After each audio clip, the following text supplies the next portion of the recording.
In America, the richest 1% of families own more wealth than the entire middle class combined. But the truly staggering truth is not how much they own. It is how long they have owned it. The same family names that dominated American wealth in 1880 are still on the Forbes list today. Not by accident, not by talent alone, but by design.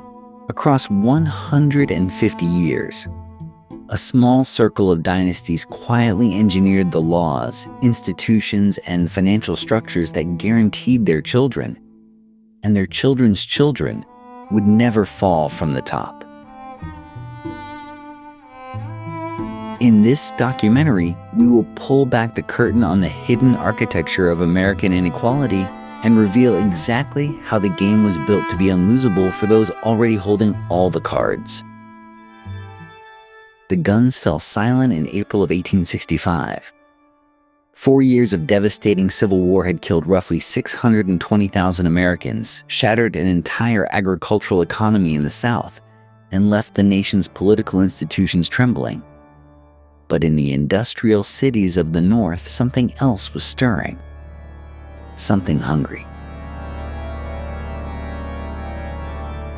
What followed the war's end was not simply reconstruction. It was ignition. The United States in the late 1860s was, in economic terms, nearly ungoverned territory. There was no federal income tax. The Supreme Court had not yet developed meaningful tools to regulate corporate behavior. Labor law was almost non-existent. And the vast interior of the continent, stretching from the Mississippi River to the Pacific coast, lay open and largely unclaimed by private capital. The conditions were not merely favorable for the accumulation of great wealth. They were almost designed for it. Congress had passed the Homestead Act in 1862, promising 160 acres of public land to any settler willing to work it.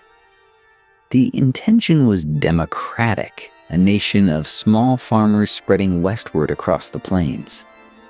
But the law carried an unintended consequence. It accelerated the demand for railroads, and railroads, more than any other industry of the era, became the first engine of dynastic fortune. The Transcontinental Railroad, completed at Promontory Summit, Utah in 1869, was not merely an engineering achievement. It was a financial mechanism. Federal land grants handed railroad companies roughly 170 million acres of public territory, land that could be sold, leveraged, and speculated upon. The men who controlled these lines controlled the arteries of an entire economy. Who were these men? And what philosophy justified their accumulation? The answer came, in part, from across the Atlantic. Herbert Spencer's writings on social evolution were arriving in American intellectual circles during precisely this period, and they found an eager audience among those who were already winning. The idea was seductive in its simplicity. Wealth was nature's reward for fitness. Poverty was nature's verdict on weakness. Government interference in this natural order was not just inefficient. It was morally wrong. Andrew Carnegie would later call it the gospel of wealth. But in 1865, it was still just an atmosphere, a permission structure settling over the country like weather. Underneath all of it ran the quiet machinery of early banking consolidation. Without a central federal bank, private financial houses were accumulating the power to move capital, extend credit, and determine which ventures lived and which died. The seeds of what would become intergenerational financial dynasties were being planted in these transactions, in these handshakes, in these ledgers. the soil had been prepared. Across the following decades, a handful of men would plant themselves into it with extraordinary force. Their roots would prove nearly impossible to pull out. The year was 1863, and Cornelius Vanderbilt was 70 years old. Most men of his era were preparing for death. Vanderbilt was preparing for conquest. Having already built a fortune in steamships, the old Commodore turned his attention to railroads with the focused intensity of a man who understood, perhaps better than anyone alive, that whoever controlled movement controlled commerce. Between 1867 and 1869, he consolidated the New York Central and Hudson River Railroads into a single, unified line stretching from New York City to Chicago. It was not merely a business transaction. It was the construction of a toll road through the heart of American industry. Every bushel of grain, every bolt of manufactured cloth, every immigrant family moving westward paid tribute, in one form or another, to Vanderbilt's empire. Not everyone accepted this new order quietly. Jay Gould, a lean and cunning speculator with few scruples and extraordinary nerve, turned the Erie Railroad into a weapon. When Vanderbilt attempted to seize control of the Erie in 1868, Gould and his partners simply printed new stock certificates, flooding the market and draining Vanderbilt's capital. The resulting conflict, known as the Erie War, exposed something essential about the new American economy. The rules were still being written, and the men writing them were the same men breaking them. While the railroad barons fought over iron rails, a young bookkeeper in Cleveland was building something quieter and far more permanent. John D. Rockefeller founded Standard Oil of Ohio in 1870. He was 31 years old. What distinguished Rockefeller from his competitors was not ambition. Nearly every businessman of the era had ambition. What distinguished him was method. He negotiated secret rebate deals with railroads, securing lower shipping rates than any competitor could match. Then, armed with that structural advantage, he approached rival refineries with a simple proposition: sell to him or be destroyed by the price differential he could sustain indefinitely. Within a decade, Standard Oil would control roughly 90% of American oil refining. The machinery of monopoly had found its master operator. Andrew Carnegie arrived at steel from a different direction. A Scottish immigrant who had worked his way up through the Pennsylvania Railroad, Carnegie understood the relationship between infrastructure and industrial production in his bones. By the early 1870s, he was committing his capital to steel manufacturing, recognizing that the nation's hunger for rails, bridges, and buildings would only grow. He drove down costs with a relentlessness that exhausted his competitors and terrified his workers. Then, in 1873, the financial system shattered. The Panic of 1873 began with the collapse of J. Koch and Company, one of the most prominent banking houses in the country, brought down by overleveraged railroad investments. What followed was the longest economic depression the United States had experienced to that point. Nearly 6 years of contracting credit, failing businesses, and mass unemployment. For ordinary Americans, it was catastrophe.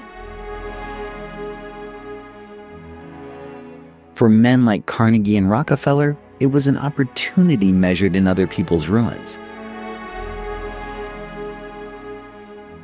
During the Depression years, Carnegie bought out struggling competitors at decimated prices. Rockefeller absorbed collapsing refineries across the country. The crisis that wiped out thousands of smaller operators instead concentrated ownership into fewer and fewer hands. Wealth, it turned out, was not simply resistant to economic panic. Under the right conditions, it actively fed on it. This pattern, crisis accelerating consolidation, transferring assets from the many to the few, would repeat itself throughout American economic history. The men who survived 1873 did not merely survive. They emerged structurally larger with moats deeper than before and competitors permanently removed from the field. By 1879, the basic architecture of the first great American dynasties was in place. Railroads, oil, and steel had produced fortunes of a scale the Republic had never seen. But fortunes, however vast, do not preserve themselves. The question these men would spend the next generation answering was not how to make wealth. It was how to make it last. And that would require something more than industry. It would require power over the institutions of government itself. The tools were already in hand. What the Titans needed now was a system, a set of legal and financial instruments that could lock in their advantages permanently and place entire industries beyond the reach of any competitor bold enough to try. Rockefeller moved first and most elegantly. In 1882, his attorneys devised a structure that would reshape American capitalism. The Standard Oil Trust brought together the stocks of 41 separate companies under the control of 9 trustees, with Rockefeller holding the largest share. Because no single state could regulate a trust operating across multiple states simultaneously, the arrangement effectively neutralized the patchwork of corporate laws that reformers had hoped would restrain monopoly. It was not a business innovation. It was a legal one, and it was devastating in its simplicity. The secret railroad rebates described in the previous chapter were only the beginning. Standard Oil also negotiated drawbacks, a practice so audacious it still strains belief. Railroads not only gave Rockefeller lower rates on his own shipments, they paid him a portion of the higher rates charged to his competitors. Every barrel a rival shipped actually subsidized Standard Oil's treasury. Competition was not merely disadvantaged. It was made to fund its own destruction. Carnegie's approach operated through raw material rather than legal architecture. By the 1880s, he had absorbed iron ore mines in Minnesota, coal fields in Pennsylvania, a fleet of Great Lakes freighters, and a railroad connecting his mines to his mills. When a competitor needed steel, they purchased it. When Carnegie needed steel, he made it, at every stage, from the ore pulled from the earth to the finished rail loaded onto a freight car. The cost advantages this created were not marginal. They were existential for anyone trying to compete. Then there was the question of money itself. Junius Pierpont Morgan had inherited a banking partnership from his father and, through the Depression years and beyond, positioned himself as the indispensable intermediary between European capital and American industry. By the late 1880s, no railroad reorganization of significance happened without Morgan's approval. He did not merely lend money. He restructured failing companies, installed his own representatives on their boards, and ensured that the industries he touched behaved, in his preferred word, rationally. Competition, to Morgan, was waste. Consolidation was civilization. But the machinery of monopoly generated friction, and that friction had a human face. Workers inside Carnegie's steel empire labored 12-hour shifts, 7 days a week, in mills that reached temperatures capable of killing an unprotected man within minutes. When they organized, The response was swift and unambiguous. Carnegie and his partner Henry Clay Frick employed the Pinkerton National Detective Agency, a private security force numbering more than twice the size of the United States Army at the time, to surveil, infiltrate, and when necessary, physically suppress labor organizing. The strikes of the 1880s were not just labor disputes. They were confrontations between private armies and workers who had no equivalent force to call upon. What these tactics shared was a single underlying logic. The goal was not simply to win in the marketplace. It was to eliminate the marketplace as a functioning arena of competition altogether, to build structures so total, so deeply embedded in the legal, financial, and physical infrastructure of the country, that no challenger could gain footing. By 1890, Congress would pass the Sherman Antitrust Act, the first federal attempt to name what these men had built and restrain it. But naming a thing and dismantling it are entirely different undertakings.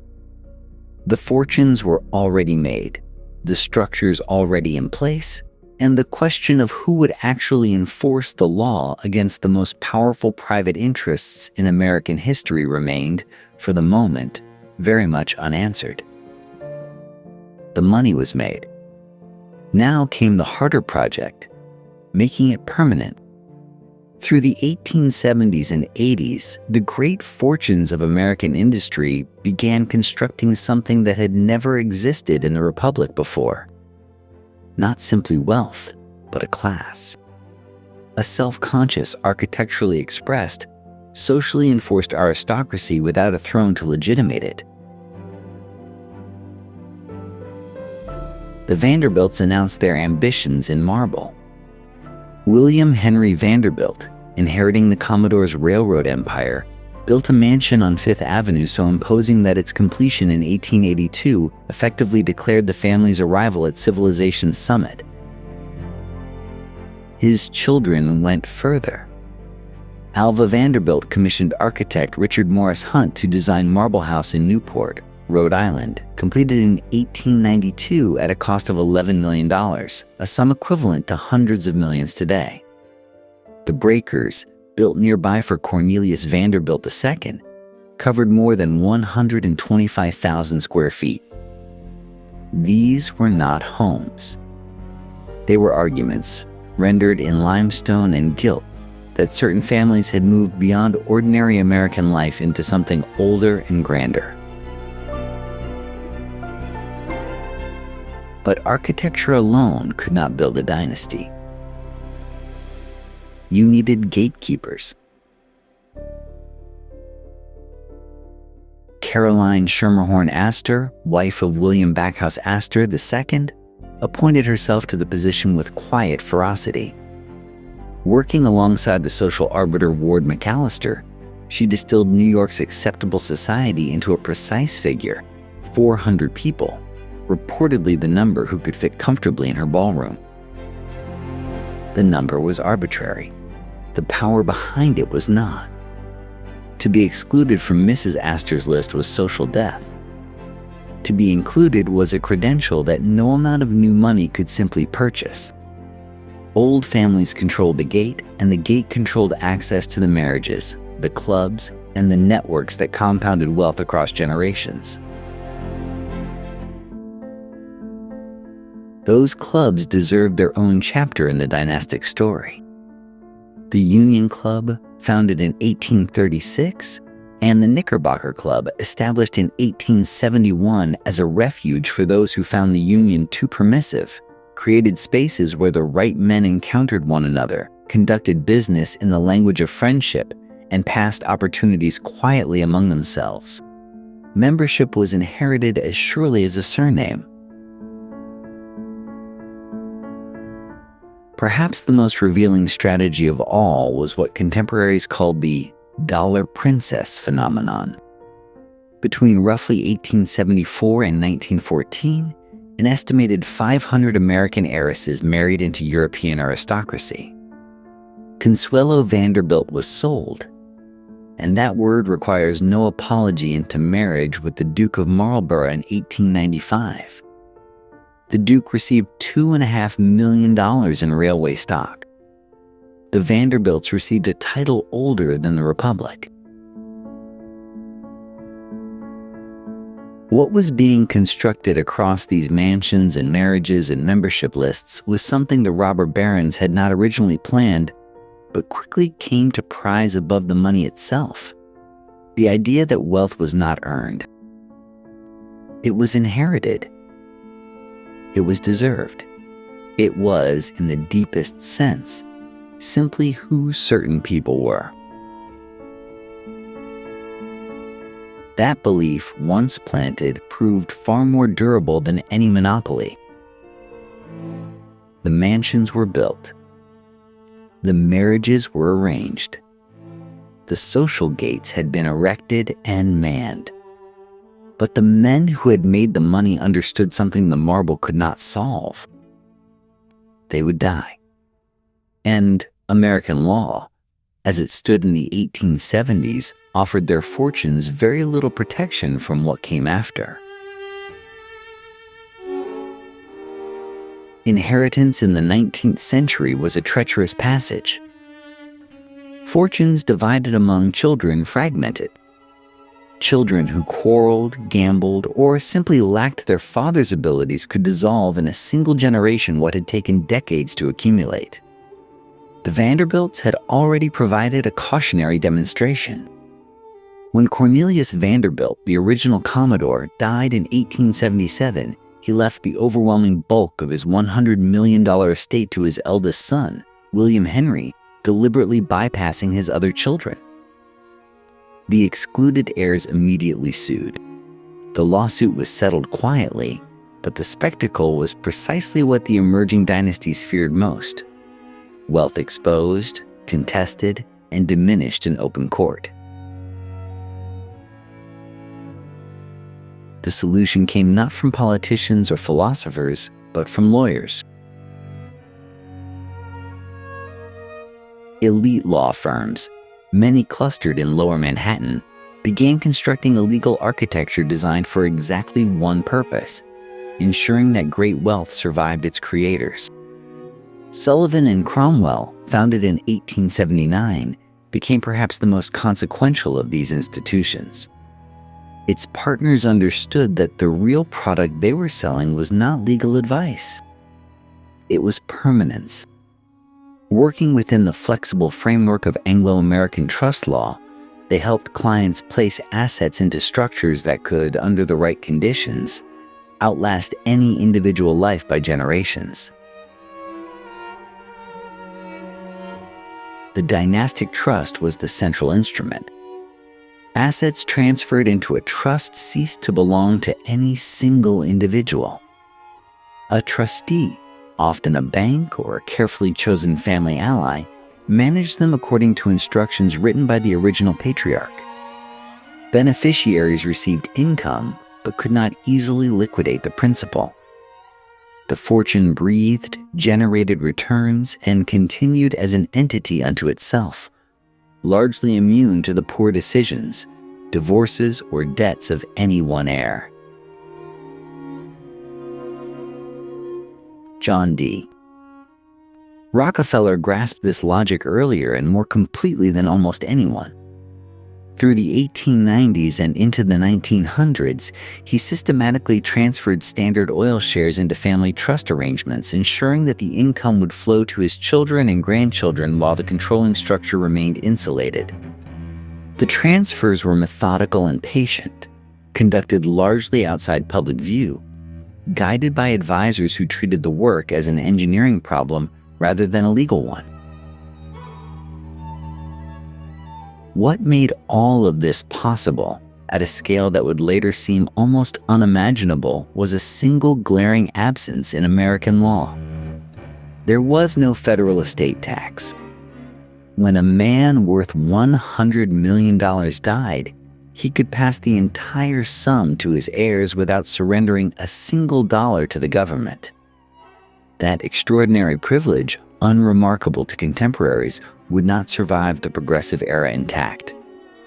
The Revenue Act of 1916 finally imposed a federal estate tax, but by then, the first great transfers had already been completed.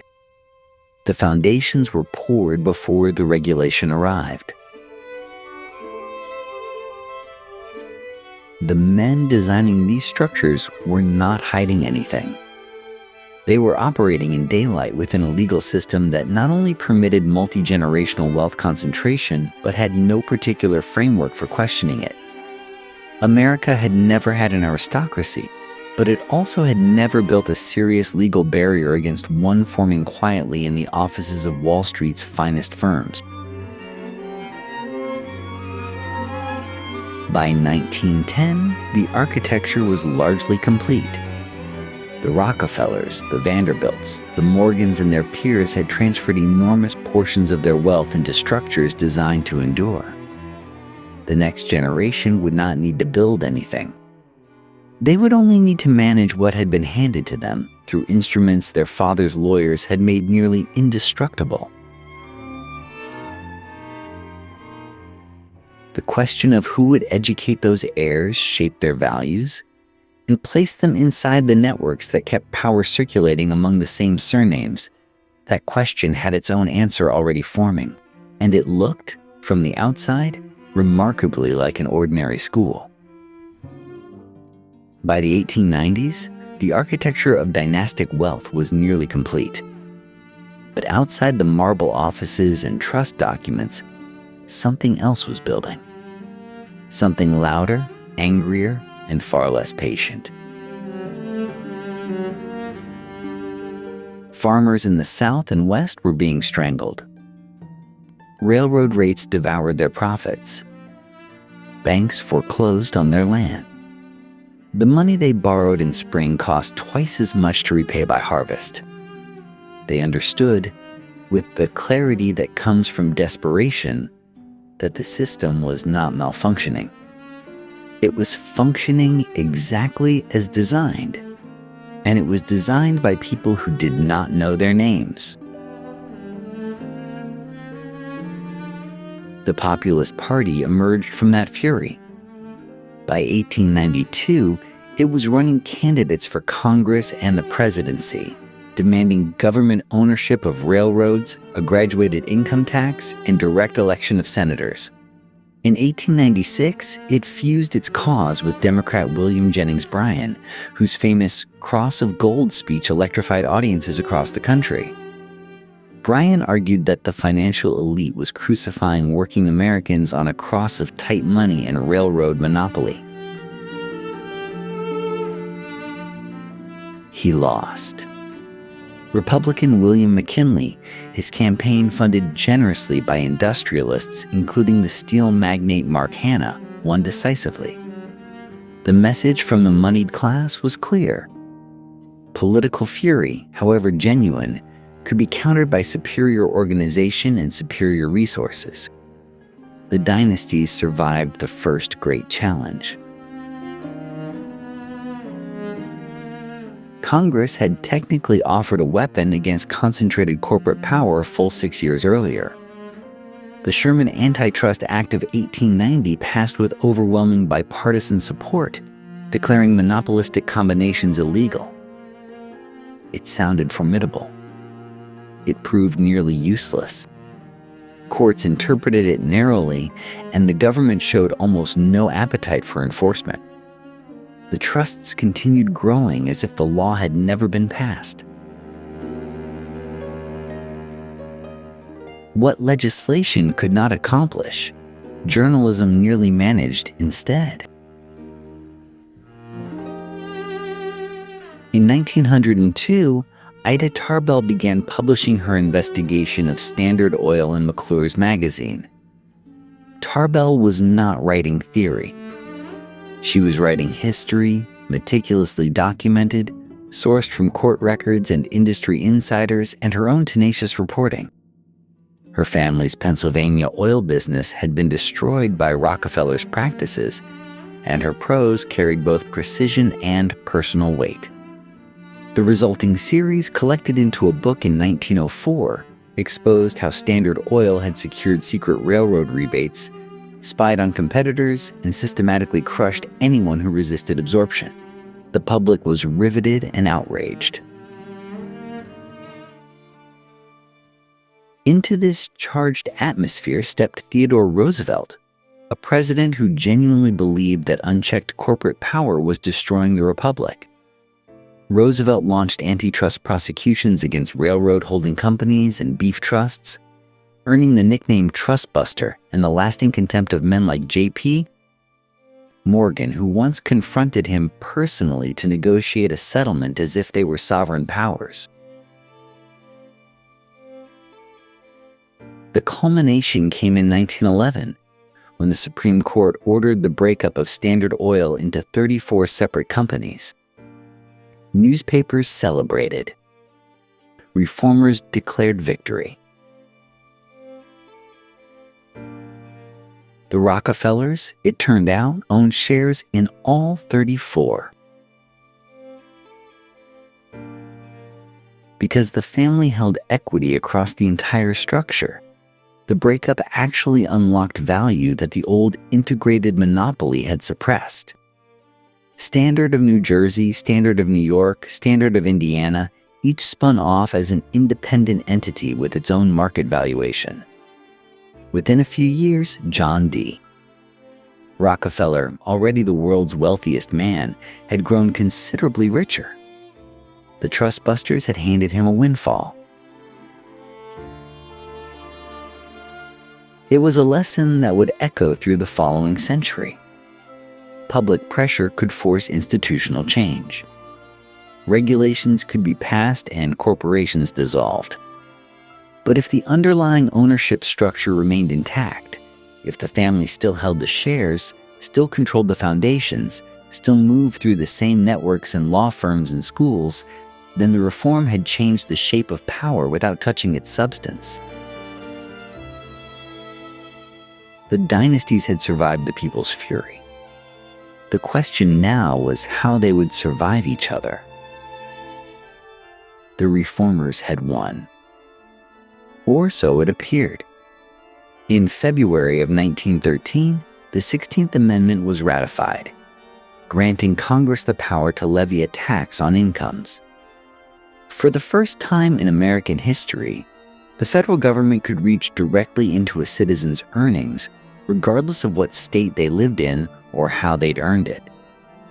Progressives celebrated. The great fortunes they believed would finally be made to pay. The initial rates were modest. A man earning under $20,000 paid 1%. Even at the highest bracket, the rate reached only 7% on incomes above $500,000. By later standards, these numbers look almost quaint. But the principle was established, and principles, as the dynasties understood very well, had a tendency to expand. 3 years later, the threat sharpened considerably. The Revenue Act of 1916 introduced the federal estate tax, a levy applied to the total value of a wealthy person's assets at the moment of death. Congress set the top rate at 10%. The logic was straightforward. If income taxes could not fully break up concentrated wealth during a person's lifetime, perhaps the moment of inheritance offered another opportunity. Wealth passing from one generation to the next would be taxed at the transfer. The dynastic families did not panic. They planned. Within months of the estate tax's passage, the most sophisticated legal minds in the country were already working on structural solutions. The answer largely was the irrevocable trust. Assets placed into properly designed trusts before death could pass to heirs outside the estate, beyond the taxman's reach. The technique was not new, but its urgency intensified overnight. Law firms specializing in estate planning grew rapidly. A new subspecialty of the accounting profession emerged: dedicated entirely to structuring holdings for ultra-wealthy families. What emerged from this period was not merely a response to taxation. It was the institutionalization of dynastic defense. Families like the Rockefellers, the DuPonts, and the Mellons began moving assets into increasingly complex webs of family partnerships, holding companies and charitable vehicles. Each layer created distance between the family's nominal wealth and any government's ability to measure or tax it accurately. The philanthropic foundation became a particularly elegant tool. When John D. Rockefeller established the Rockefeller Foundation in 1913, the same year the income tax was ratified, the timing was noted by observers then and historians since. Donating to a foundation reduced taxable income. Assets inside the foundation remained under family influence through board appointments, and the public relations benefits were considerable. The man who had crushed competitors for 4 decades was now building universities and funding medical research. The Carnegie Corporation had been established 2 years earlier in 1911. Andrew Mellon would soon follow with his own philanthropic vehicles. The pattern was consistent. The language was always generosity, legacy, civic responsibility. The structural reality was that wealth moved from taxable private accounts into tax-exempt entities that the families continued, in practical terms, to control. The government had created a new pressure. The dynasties had responded with a new architecture. This dynamic, government pressure producing legal innovation, producing new sheltering structures, would define the relationship between old money and American tax law for the rest of the century. By the time the United States entered the First World War in 1917, Congress raised the estate tax ceiling to 25% and pushed income tax rates dramatically higher to fund the conflict. The pressure increased. So did the ingenuity of those paid to resist it. The tax code was becoming a battlefield, and the wealthiest families had already hired the best generals. What would follow in the boom years of the 1920s was a test of just how well those defenses could hold when prosperity itself seemed to be rewriting the rules. What does a man do when he has made more money than any single human being could possibly spend? Andrew Carnegie, the Scottish immigrant who had built the largest steel empire in American history, offered an answer in the summer of 1889. He published an essay in the North American Review titled Wealth, though history would come to know it as the Gospel of Wealth. Its argument was deceptively simple. The rich had an obligation to give away their fortunes during their own lifetimes, not leave them to heirs who hadn't earned them, and not donate blindly to the poor. They should give strategically to institutions that would elevate civilization itself. Carnegie was not being entirely selfless. He understood something that many of his peers had not yet grasped. In an era of rising populist anger, of labor strikes and socialist pamphlets and congressional investigations, a robber baron who built libraries was harder to villainize than one who simply counted his gold. The Carnegie Corporation, established in 1911 with an endowment of $135 million, funded more than 2,500 libraries across the English-speaking world. It shaped curricula, influenced university standards, and helped define what educated meant for an entire generation of Americans. The power was extraordinary, and it operated entirely outside the democratic process. John D. Rockefeller took the concept further. Where Carnegie was impulsive and personal in his giving, Rockefeller approached philanthropy the way he had approached oil refining, with system, efficiency, and long-term strategic thinking. The Rockefeller Foundation, chartered by the state of New York in 1913, came equipped with professional staff, research divisions, and a mandate so broad it could reach into medicine, agriculture, education, and international affairs. Its first-year budget exceeded many federal agencies of the time. Congress watched all of this with growing unease. Were these foundations genuine acts of charity? Or were they, as critics openly charged, a mechanism for plutocrats to launder their reputations while maintaining iron control over American civic life? The suspicion was not unreasonable. Foundation boards were populated by family members and loyal allies. Grant decisions reflected the founders' worldviews. And the tax advantages, as the previous chapter's story of the income and estate taxes made clear, were considerable. By 1915, the tension had produced a formal reckoning. Congress established the Commission on Industrial Relations, chaired by Frank Walsh, a Kansas City attorney with a gift for prosecutorial theater. The Walsh Commission, as it came to be known, called foundation executives to testify in hearings that drew national attention. Walsh argued with particular force that the Rockefeller Foundation represented a fundamental threat to democratic governance. One family, he told Congress, was using tax-exempt money to fund research that shaped public opinion, influence university appointments, and essentially purchase credibility for a worldview favorable to concentrated capital. Frederick Gates, Rockefeller's chief philanthropic advisor, defended the foundation with careful dignity. The work spoke for itself, he argued. Medical schools had been reformed. Hookworm disease was being eradicated across the American South. These were not the schemes of a plutocrat. These were the works of civilization. The commission concluded without dismantling anything. No legislation emerged to restrict foundation power. But the hearings had exposed something important.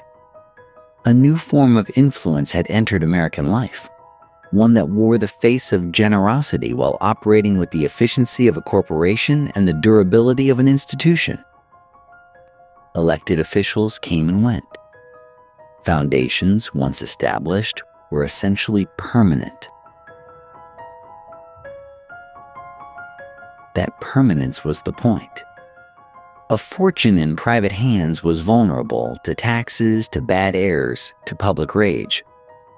A fortune housed inside a perpetual institution, guided by professional staff and protected by nonprofit status, could outlast any political moment. Carnegie and Rockefeller had not simply given their money away. They had transformed it into something far more durable than wealth. They had built infrastructure for influence, and they had built it to last. What the dynasties would discover in the prosperous, turbulent decades ahead was just how many ways that infrastructure could be used. The decade that followed wore prosperity like a costume. The 1920s glittered, roared, and spent with a confidence that seemed almost to dare history to interrupt it. For America's established dynasties, this was not merely an age of celebration. It was an age of consolidation. The architect of the era's economic philosophy sat not in a boardroom but in the Treasury Department. Andrew Mellon, the Pittsburgh banker whose family controlled aluminum, oil, and steel interests worth hundreds of millions of dollars, was appointed Treasury Secretary by Warren Harding in 1921. He would serve 3 presidents across the entire decade. His central conviction was elegant in its simplicity. High taxes on the wealthy, he argued, discouraged investment. Lower them, and capital would flow. The economy would grow. Everyone would benefit. Congress obliged. The top marginal income tax rate, which had reached 73% during the First World War, was cut to 25% by 1925. Estate taxes were reduced. The men who stood to benefit most from these cuts were, by no coincidence, men very much like Mellon himself. Critics called it openly corrupt. Mellon called it economics. While Washington rewrote the rules, Detroit rewrote the culture. Henry Ford had already transformed manufacturing with the moving assembly line. Now he transformed the American worker, or believed he had. The $5 workday, the company town, the corporate morality codes, all of it presented Ford's paternalistic capitalism as something almost benevolent. What it was, more precisely, was control. The Ford family's wealth rested on an iron grip over every variable in the production chain, including the human one. Henry Ford kept his company private until 1956, refusing outside shareholders and preserving family authority absolutely. The DuPonts made a different kind of calculation. Having supplied the gunpowder that won the First World War, the family turned its chemical expertise outward in every direction. Rayon, Duco paint, Freon all bore the DuPont signature. Then came the boldest move. The family used their wartime profits to acquire a controlling interest in General Motors, turning a flailing automobile manufacturer into the industrial colossus that would eventually eclipse Ford itself. By the end of the 20s, the DuPonts sat at the intersection of chemistry, automobiles, and finance, three of the decade's most explosive industries. Everywhere on Wall Street, the speculative fever ran hot. Investment trusts multiplied. Brokers lent money freely. Share prices climbed past any rational connection to underlying value. The dynasties, whose capital gave them earlier access and better information, largely profited from the frenzy while maintaining enough diversification to survive what ordinary investors could not. Old money understood something new money had not yet learned. The game was not just about riding the boom. It was about being positioned when the boom ended. And the boom concealed a quiet catastrophe. Throughout the 1920s, as corporate profits soared and the stock market climbed, wages for ordinary workers stagnated. Farmers, who had never truly shared in the prosperity, fell deeper into debt. The gap between the top 1% and everyone else widened steadily, year by year, hidden beneath the glamour of jazz clubs and new automobiles. The infrastructure of influence that Carnegie and Rockefeller had built was now joined by raw legislative leverage, corporate monopoly, and the kind of speculative advantage that only enormous capital reserves could buy. The system had been refined, tuned, and pointed in a single direction.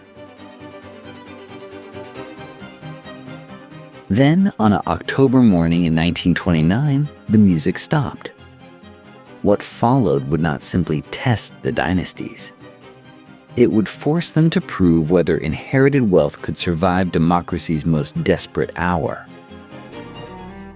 When the markets collapsed on that October morning in 1929, the sound was not a single crash but a cascading silence, the withdrawal of confidence from a system that had been built on borrowed faith.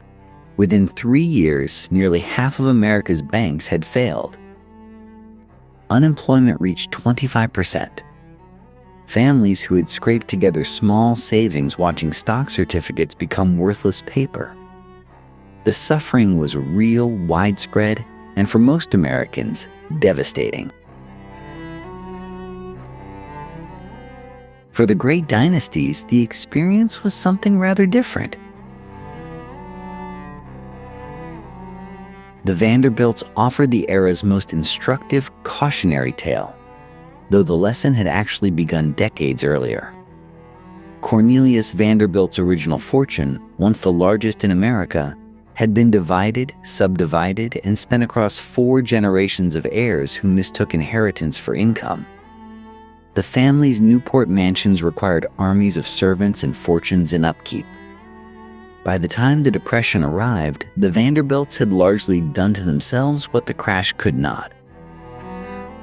They had consumed their capital. It was a warning that the shrewder dynasties had already absorbed and acted upon. The Rockefellers had built different habits entirely. John D. Rockefeller Sr., now in his 90s, had structured his wealth through layered trusts and diversified holdings designed to survive exactly this kind of shock. His son, John D. Rockefeller Jr. made a decision in 1930 that seemed almost incomprehensible given the surrounding devastation. He broke ground on Rockefeller Center in Midtown Manhattan, a complex of 14 skyscrapers that would employ 40,000 construction workers at the depths of the Depression. The project was expensive, ambitious, and strategically brilliant. It purchased loyalty, generated goodwill, and transformed real assets at depressed prices into lasting monuments of dynastic power. When the economy recovered, the Rockefellers owned the skyline. The Morgan financial empire faced a different reckoning. J.P. Morgan Sr. had died in 1913, but the institution he built remained the most powerful private bank in America. In 1932, as Congress searched for villains to explain national ruin, the Senate Banking Committee summoned Morgan partners for what became known as the Pecora hearings. Ferdinand Pecora, the committee's tenacious counsel, revealed that senior Morgan partners had paid no income taxes in 1931 and 1932, sheltering income through perfectly legal but deeply unpopular methods. The hearings damaged the Morgan name but produced no criminal charges. The institution survived, chastened and more careful, but intact. Andrew Mellon's reckoning was more personal. The man who had cut tax rates for the wealthy through 3 administrations now faced impeachment proceedings initiated by the Roosevelt administration in 1933, accused of using Treasury influence to benefit his own business interests and filing fraudulent tax returns. The case dragged through the courts for years. Mellon was ultimately never convicted. But the proceedings represented something new. A democratic government willing, at least briefly, to point its instruments directly at dynastic wealth. What the Depression years ultimately demonstrated was not that great fortunes were fragile. It demonstrated precisely the opposite. Families with diversified holdings, patient capital, and sophisticated legal structures could not only survive economic catastrophe, but exploit it. Assets sold cheaply by desperate owners were purchased quietly by those who still had cash. The suffering of millions created the buying opportunity of a generation. The New Deal that followed would attempt to answer this imbalance with new institutions, new regulations, and a new relationship between government and capital. Whether it would succeed in actually redistributing power or simply reorganize its terms would define the decades ahead. Franklin Roosevelt arrived at the White House in March of 1933 with a mandate that no president had carried in a generation. The banking system was collapsing in real time. 1 in 4 Americans had no work. And the men who had built the great dynasties had, in the eyes of millions of voters, played a central role in the catastrophe. For the first time in decades, concentrated private wealth was not merely unpopular. It was politically vulnerable. Roosevelt moved quickly, and he moved broadly. The Securities Exchange Act of 1934 created the Securities and Exchange Commission, placing the speculative machinery of Wall Street under federal oversight for the first time. The man Roosevelt chose to chair it was Joseph Kennedy, a figure who knew precisely how the game was played and where the cheating happened. The dynasties that had profited from inside information and market manipulation now faced an agency with teeth, staffed by people who understood their methods. Then came labor. The Wagner Act of 1935 guaranteed workers the right to organize and bargain collectively, transforming the relationship between the great industrial families and the men who built their fortunes. The Fords, the DuPonts, the Mellons had run their enterprises for decades with minimal interference. Now the federal government stood, at least formally, on the side of the factory floor. Union membership would more than double within 5 years. But the blow that struck closest to dynastic wealth came in August of 1935, when Roosevelt signed the Revenue Act, sometimes called the Wealth Tax Act. The top marginal income tax rate rose to 79% on individual incomes above $5 million. Inheritance taxes increased. Corporate taxes climbed. Roosevelt called it an effort to prevent an unjust concentration of wealth and economic power.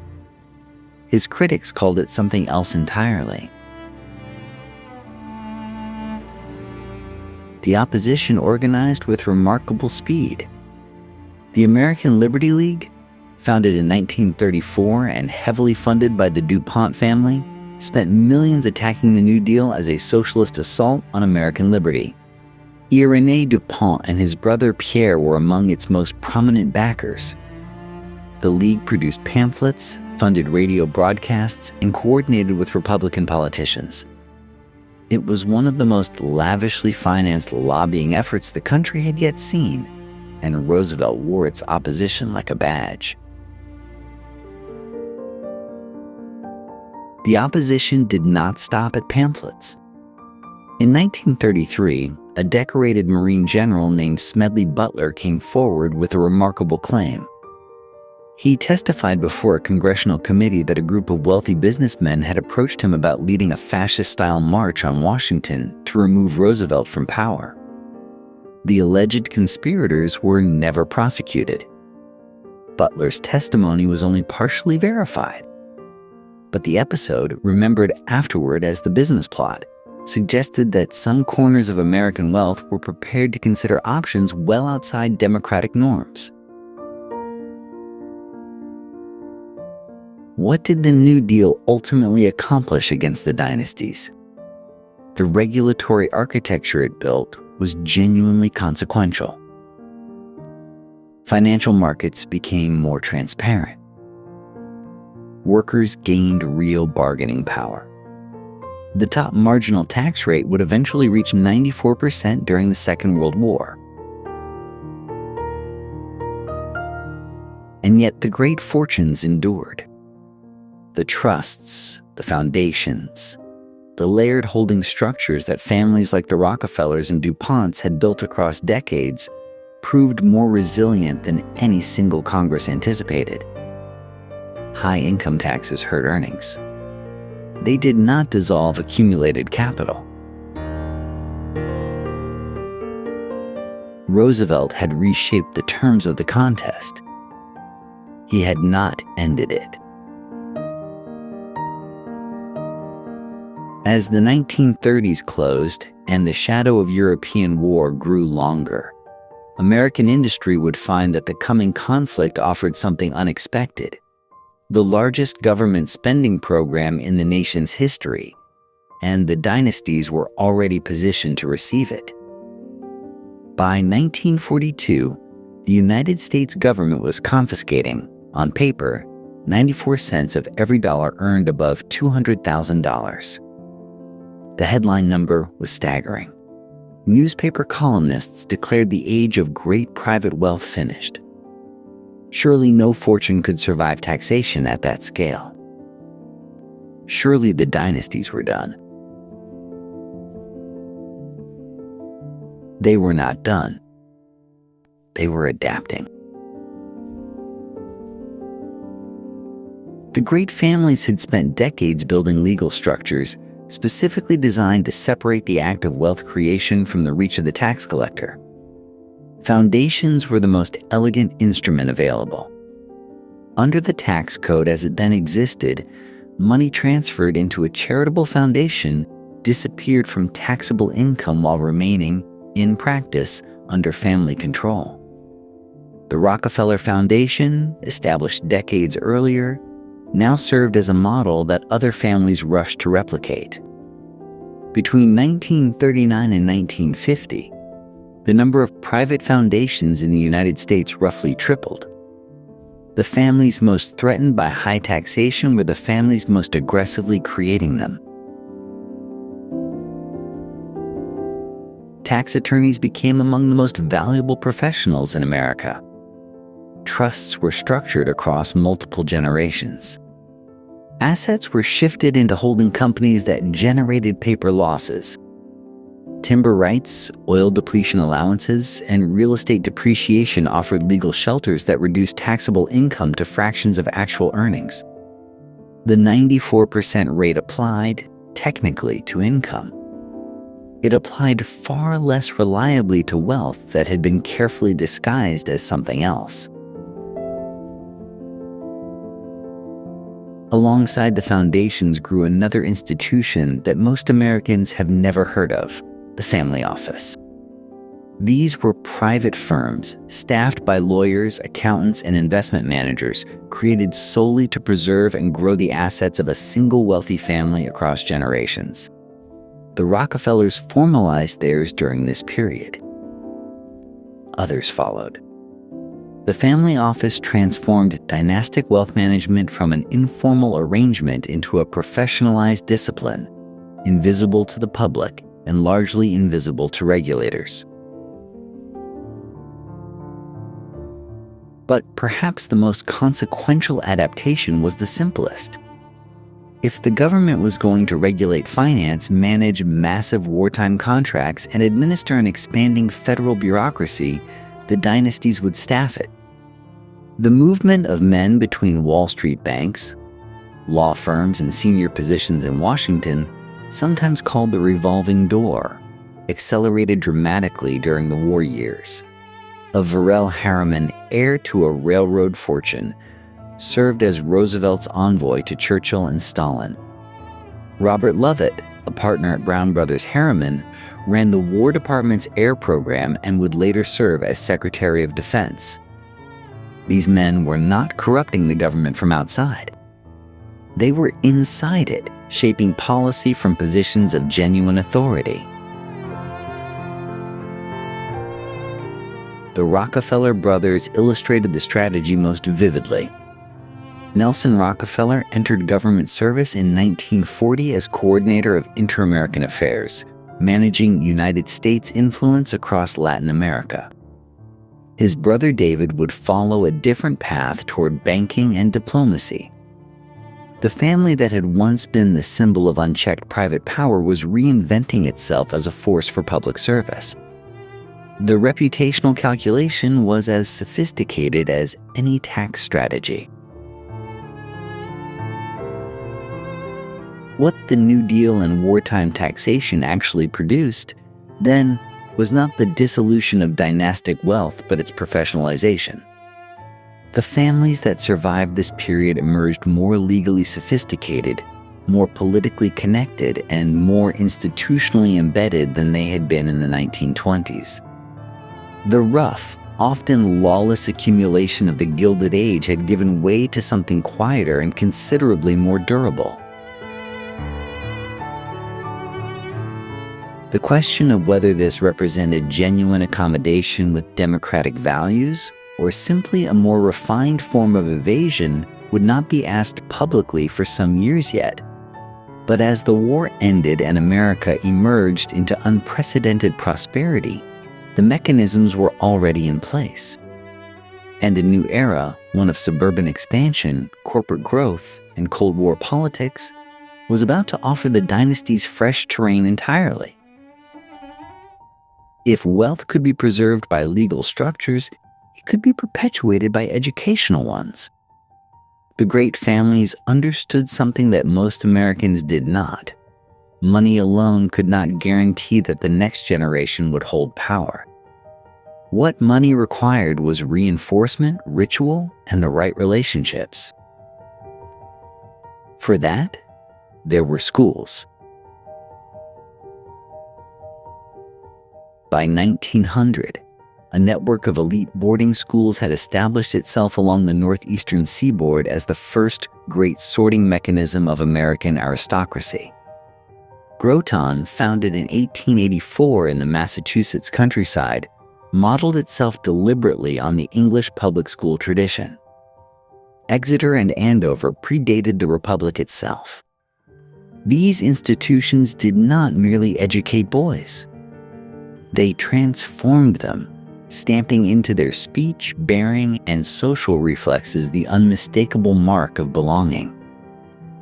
Franklin Roosevelt attended Groton. So did generations of Whitneys, Harrimans, and Mellons.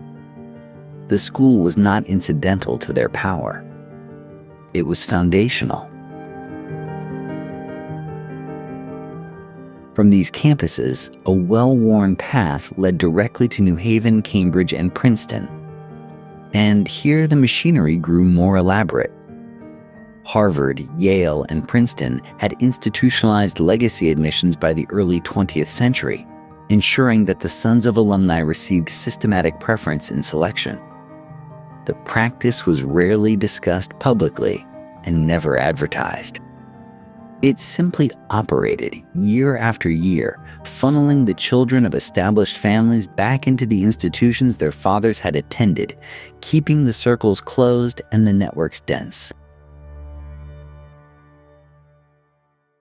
Within those universities waited something even more exclusive. Skull and Bones at Yale, founded in 1832, tapped 15 seniors each year from among the most connected students on campus. The Porcellian Club at Harvard carried similar prestige and similar opacity.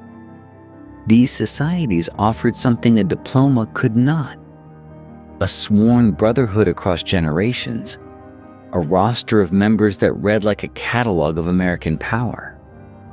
George H.W. Bush, William Howard Taft. The secret society was not theater. It was infrastructure. That infrastructure paid material dividends almost immediately upon graduation. The white shoe law firms of Wall Street, Sullivan and Cromwell, Davis Polk, Cravath, recruited with undisguised preference from a handful of Ivy League institutions. The investment banks followed identical patterns. A young man with the correct undergraduate institution on his resume, the correct club, and the correct social introduction could expect to be placed within weeks. One without those credentials might never receive an interview at all. What emerged from this system was a self-reinforcing loop that its participants rarely needed to consciously maintain. Social capital moved in predictable channels. A Groton friendship led to a Yale connection, which opened a door at a Wall Street bank, which placed a man on a corporate board, which positioned his son for a government appointment. At no single point did anyone need to conspire. The system conspired for them. The meritocratic language was already forming by mid-century, the talk of hard work and talent and earned achievement. But beneath it, the circuitry ran on something older and considerably less visible. The post-war years looked, on the surface, like America's Great Leveling. Between 1945 and 1965, the middle class expanded with a speed that startled even its beneficiaries. Factory workers bought houses. Veterans attended college on the GI Bill. A man without a prep school education could, with some fortune and considerable effort, build a comfortable life in the suburbs of Detroit or Cincinnati. The income gap between the wealthiest Americans and everyone else narrowed to its smallest point in the nation's modern history. Economists called it the Great Compression. It was real. But it was also, for the dynastic families, largely beside the point. While television sets flickered in newly built tract homes in Levittown filled with returning soldiers, the Rockefeller family was doing what it had always done, moving capital toward the future. Standard Oil had been dismantled by the courts in 1911, but the family's financial architecture had only grown more sophisticated in the decades since. By the post-war era, the brothers, John III, Nelson, Lawrence, Winthrop, and David, had divided the family's ambitions across 5 distinct domains. David took banking, eventually leading Chase Manhattan into the center of global finance. Nelson took politics. Nelson Rockefeller was elected governor of New York in 1958, and from that platform he pursued the presidency with a persistence that defined his career. He ran for the Republican nomination in 1960, 1964, and 1968, each time losing to men he considered his inferiors. His spending was extraordinary and largely personal. He remade Albany, commissioned public architecture on a pharaonic scale, and treated the machinery of government as both a calling and a tool. He never reached the White House, but his influence on American political life far outlasted his campaigns. Away from the cameras and the campaign trails, other families were making quieter but equally consequential moves. The Mars family, having built the world's most profitable candy company from a kitchen in Tacoma, operated with an almost pathological secrecy. The Cargill family, controlling the largest private agricultural trading company on Earth, kept their books entirely out of public view. And in Wichita, Kansas, Fred Koch had spent the 1940s building oil refinery technology and international business connections that his sons Charles and David would eventually transform into something far larger. These families shared a common strategy, even if they never coordinated it. They diversified beyond their founding industries. They structured ownership to avoid both public scrutiny and inheritance fragmentation. They built relationships with universities, foundations, and governments not as acts of charity, but as acts of positioning. The Great Compression affected the families not at all. Their absolute wealth grew even as their share of national income appeared to shrink. Equality was the headline. Consolidation was the reality. The institutions that sheltered this wealth would soon face their first serious challenge, arriving not from regulators or reformers, but from a generation that had grown up inside them. What does it mean to own a company that nobody can buy? To build a fortune that no stock ticker tracks, no quarterly report reveals, no shareholder meeting can challenge? For a handful of American families in the post-war decades, the answer to that question became the foundation of something extraordinary. While publicly traded corporations answered to Wall Street and disclosed their finances to regulators, a different kind of enterprise quietly accumulated power. The private company, shielded from outside scrutiny by design, became the preferred vehicle for dynastic wealth in the second half of the 20th century. No family understood this better than the Cargills and the Macmillans of Minnesota. By the 1960s, Cargill Incorporated had become the largest privately held company in the world by revenue, trading grain and commodities across every continent. Its ownership remained entirely within two related families, the descendants of founder William Cargill, who had started in grain storage after the Civil War. No outsider knew precisely what Cargill was worth. No outsider needed to. That was precisely the point. In the candy business, the Mars family had built a similarly impenetrable empire. Forrest Mars Sr. ran his company with a discipline that bordered on the ferocious. Employees were expected to arrive before he did. He was known to roam the factory floors unannounced, testing product quality personally. The family's financials were never disclosed. No journalist toured the facilities. No analyst issued a rating. By the 1970s, Mars Incorporated was producing not just Snickers and M&Ms, but had moved aggressively into pet food, purchasing Calcon and building what would become the dominant position in that market. The family's combined wealth was estimated only in whispers. Out of Wichita, Kansas, something equally significant was taking shape. Charles Koch took control of his father's company, Koch Industries, in 1967, following Fred Koch's death. The elder Koch had built a solid industrial business, but Charles had larger ambitions. Through the 1970s, he expanded into oil refining, chemicals, and commodity trading, using profits from each acquisition to fund the next. His brother David joined as a senior executive. The two kept the company entirely private and entirely theirs, absorbing businesses that public companies, answerable to impatient shareholders, could not have digested as methodically. The advantages of private ownership were not accidental. Without quarterly earnings pressure, families could think in decades rather than fiscal years. Without disclosure requirements, they could acquire competitors without telegraphing their intentions. Without outside shareholders demanding dividends, they could reinvest capital at will. The structure itself was a form of inherited privilege, compounding invisibly across generations.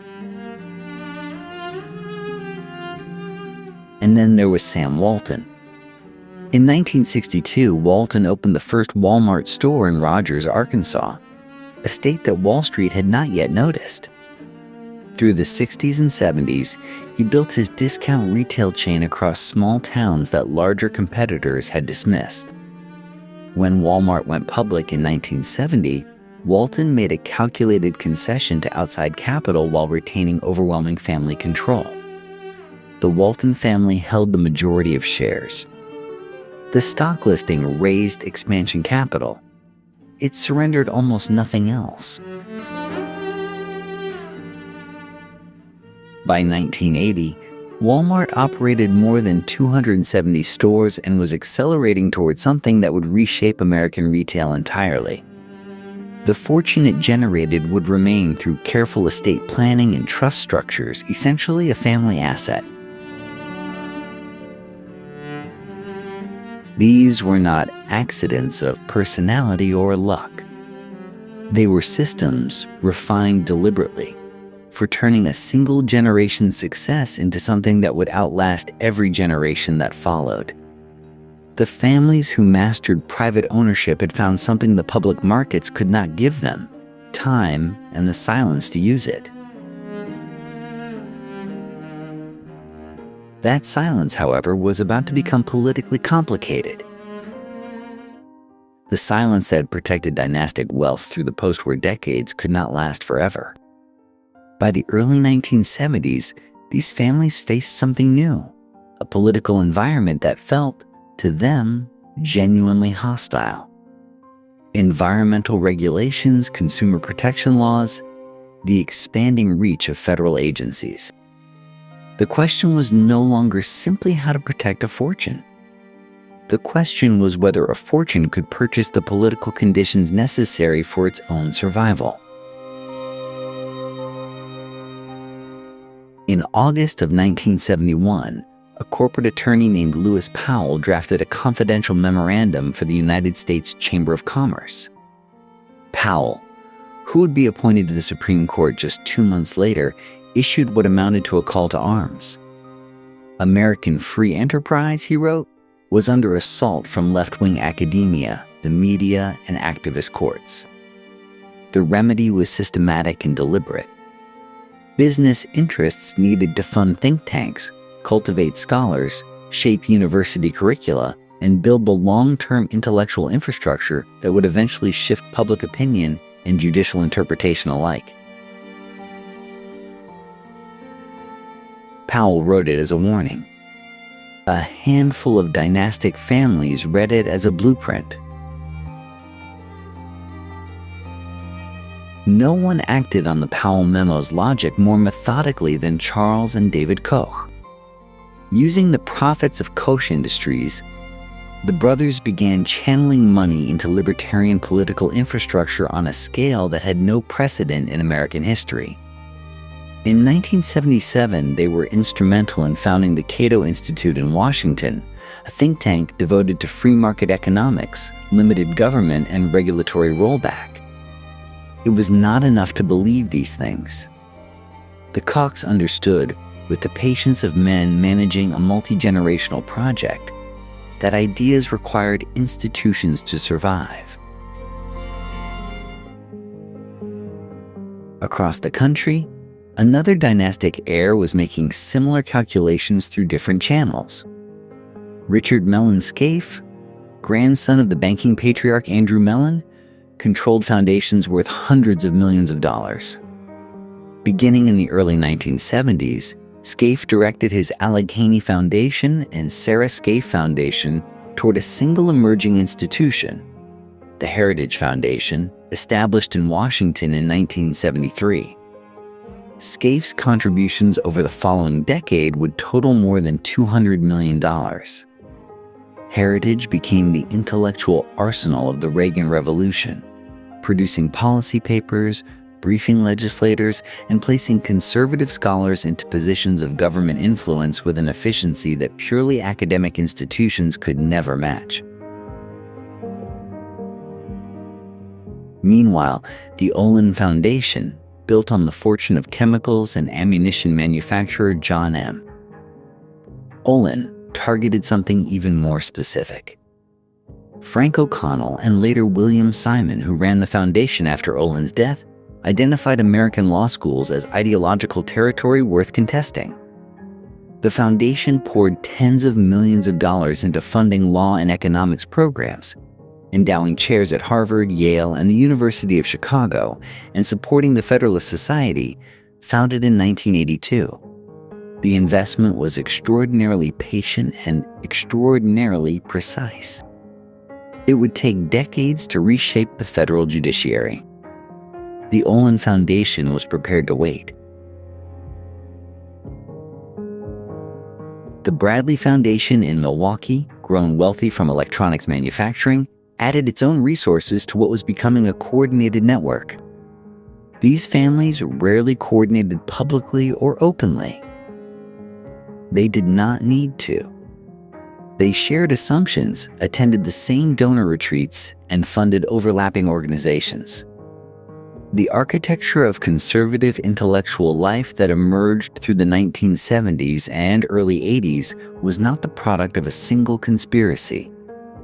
It was something more durable, a convergence of interests among people who had learned across generations how to build things that lasted. What made this counter-revolution distinctive was not merely its money, though the money was staggering. It was its time horizon. Elected politicians think in 2-year cycles. These families thought in decades. They were not purchasing specific votes or specific legislation. They were purchasing the conditions in which certain ideas would seem inevitable. By 1980, when Ronald Reagan carried 44 states, the Heritage Foundation delivered to his transition team a document of more than 1,000 pages outlining a governing agenda. Much of it reflected ideas that dynastic foundation money had spent a decade cultivating. The network these families built would eventually outgrow any single election, any single administration. Its ultimate expression was still decades away, waiting in the courts and boardrooms where the next transformation of American power was already quietly underway. The infrastructure was now in place. The think tanks were staffed, the scholars were funded, and the arguments were ready. What remained was power, and in January of 1981, power arrived. Ronald Reagan entered the White House carrying a simple conviction that the federal government, with its heavy taxation and thicket of regulations, had become the primary obstacle to American prosperity. For dynastic families who had watched the top marginal income tax rate sit at 70% for years, this was not merely an ideology. It was a rescue operation. The first decisive blow came within months. The Economic Recovery Tax Act of 1981 slashed the top marginal rate from 70% to 50% in a single stroke. It was the largest tax cut in American history at that point, and its benefits flowed disproportionately upward. Families whose wealth was already compounding across generations suddenly found that the government's claim on new earnings had shrunk dramatically. More money stayed in the right hands. But 1981 was only the beginning. The Tax Reform Act of 1986 went further still, compressing the top marginal rate all the way down to 28%. In the span of 5 years, the progressive tax structure that had defined American fiscal policy since the New Deal had been fundamentally dismantled. Wealth that would have flowed, in part, toward public investment now remained available for private accumulation, for reinvestment, for inheritance. At the same time, the financial world was being reshaped. Banking deregulation, accelerated through the early and middle years of the decade, removed restrictions that had governed the industry since the reforms of the 1930s. Capital could move more freely, more aggressively, and with less oversight than at any point in living memory. Into this newly permissive environment came the leveraged buyout. Private equity firms, armed with cheap borrowed money and the blessing of deregulated markets, began purchasing entire companies, stripping costs, and reselling them for profit. Families who already controlled vast investment portfolios found that these new financial instruments multiplied wealth at speeds that no traditional business operation could match. The Forstmann family, the Bass family of Texas, the Pritzkers of Chicago, all moved deeper into financial engineering as the decade progressed. The returns were extraordinary. The social costs were distributed elsewhere. What was happening, though few described it in these terms at the time, was the reopening of a gate that the New Deal generation had spent decades trying to close. The gap between the wealthiest Americans and everyone else, which had narrowed significantly between the 1940s and the 1970s, began to widen again. By the end of the Reagan years, the share of national income flowing to the top 1% had begun its long climb toward levels not seen since the decade before the Great Depression. For the families whose names appear throughout this story, the Reagan years represented something close to vindication. The patient investments in ideas, in institutions, in political infrastructure had yielded a concrete return. Not every policy went their way. Not every regulatory agency was dismantled. But the direction of American political economy had shifted, and the shift was durable. Here was the most important thing about what happened in the 1980s. It did not require conspiracy. It required only that people with shared interests and long-time horizons had built the institutions that made these outcomes possible. The election came and went. The tax cuts remained. The decade closed with dynastic wealth on an unmistakable upward trajectory. The financial markets had been liberated. The tax burden had been lightened. And a new generation of inheritors was preparing to take what the Reagan Revolution had made possible and carry it into the vastly more complicated world waiting just ahead.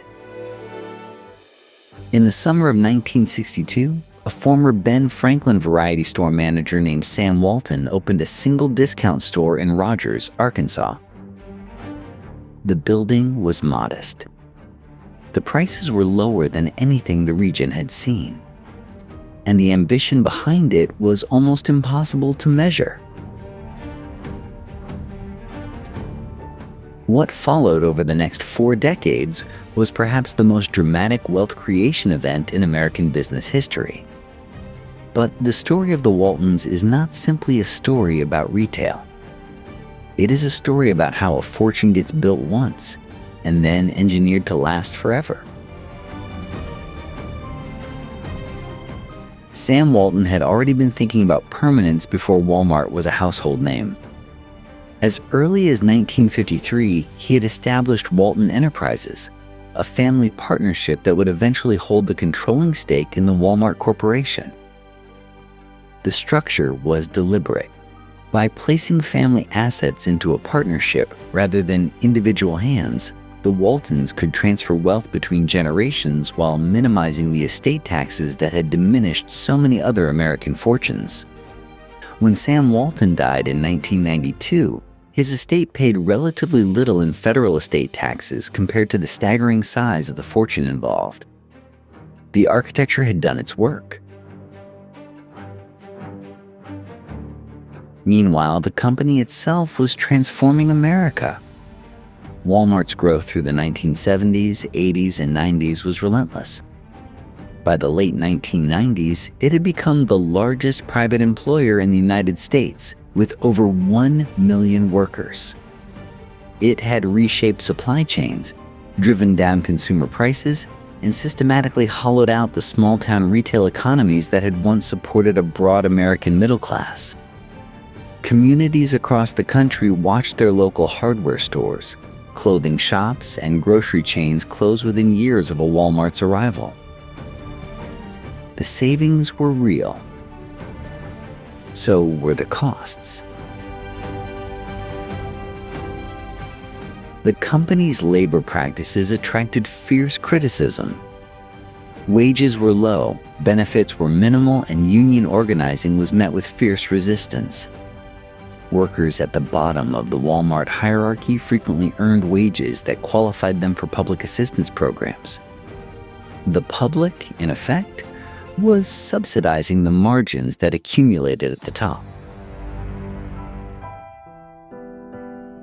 And at the top, the accumulation was extraordinary.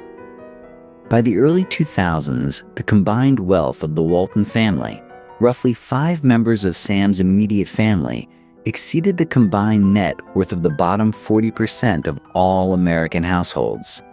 A single family, connected by blood and by trust documents, held more wealth than over 100 million people combined. The Walton Family Foundation, established to distribute a portion of this wealth toward charitable purposes, became particularly active in American education policy. The foundation poured hundreds of millions of dollars into the charter school movement, reshaping public education debates in ways that no elected official had mandated and no public vote had authorized. This was the quiet power of dynastic wealth operating in the space between markets and government, not accountable to shareholders, not accountable to voters, but capable of moving policy at a national scale. The Walton story illustrated something the Reagan years had made structurally possible. When tax rates on wealth transfer are low and the legal architecture of family partnerships is sophisticated, a single generation of extraordinary success does not have to dissipate across grandchildren and great-grandchildren. It can be locked in, compounded, and directed with the kind of strategic patience that no ordinary institution can match. Sam Walton had built something remarkable. His children and their advisors had built something else entirely. They had built a dynasty. The question of what dynasties do with power, how they extend it beyond wealth into the deeper architecture of American life, would define the decades ahead. And no family would make that question more urgent than the one that had been funding the ideas all along. While Sam Walton was building his retail empire in Arkansas, a quieter revolution was unfolding in the corridors of state legislatures. It left no famous names behind, no iconic storefronts, no billion-dollar earnings reports. But its consequences for American wealth concentration would prove just as profound. The legal device at the center of this story is called a dynasty trust. For centuries, Anglo-American law had restricted how long a trust could hold assets, preventing the dead from controlling wealth indefinitely. The so-called rule against perpetuities, dating back to 17th century English common law, limited trust to roughly 90 years. A fortune could be sheltered for a generation or two. But eventually, assets had to pass into open hands, where estate taxes and the ordinary chaos of family life might erode them. Then, in 1983, the state of South Dakota changed everything. Under Governor William Janklow, South Dakota abolished the rule against perpetuities entirely. A trust established in South Dakota could now last forever. Assets placed inside it would never have to pass through probate, never face another round of estate taxation, and never be exposed to the kind of legal claims that ordinary inherited wealth might attract. The state offered something that, just years earlier, would have seemed impossible within American borders: a domestic tax haven. The motivation was straightforward. South Dakota wanted the banking and trust business. Delaware had long dominated corporate law by offering favorable terms to corporations. South Dakota would do the same for trust management. The strategy worked. Other states watched and responded. Nevada moved quickly. Alaska followed. Wyoming joined the competition. Each state adjusted its laws to attract trust assets, compete for the fees paid to trust administrators, and capture the business of the ultra-wealthy. Legal scholars began calling the dynamic a race to the bottom, a competitive dismantling of protections that had once kept concentrated wealth from becoming fully permanent. The financial industry was watching closely. Private banks, trust companies, and wealth management firms began offering dynasty trust services to their wealthiest clients. The pitch was elegant in its simplicity. Place your assets in a South Dakota trust, and the fortune you have built, your stocks, your real estate, your business interests, could pass to your grandchildren, great-grandchildren, and descendants not yet born, entirely outside the reach of the federal estate tax. By 2020, estimates placed the total value of assets held in state-protected dynasty trusts at $5.6 trillion. That figure represents not just stored wealth, but permanently sheltered wealth, compounding quietly across generations, managed by professionals in places like Sioux Falls, removed from any meaningful public accountability. The men and women who designed these structures rarely appear in history books. They were lawyers, trust officers, and state legislators responding to client demand and competitive pressure. Yet the infrastructure they built would allow the fortunes assembled in the 20th century to endure well into the 21st and beyond. How those fortunes were then deployed to reshape American politics is where the story turns next. By the 1990s, America's wealthiest dynasties had mastered the art of sheltering money. Now they turned their attention to something more ambitious, rewriting the rules themselves. The estate tax had existed in some form since 1916, designed precisely to prevent the kind of hereditary aristocracy the founders claimed to fear. For most of the 20th century, it had survived every political challenge. Then, in the mid-90s, a coordinated campaign began that would change everything. The architects of this effort understood something fundamental about American politics. No ordinary voter would rally against a tax that only affected the wealthiest 2% of estates.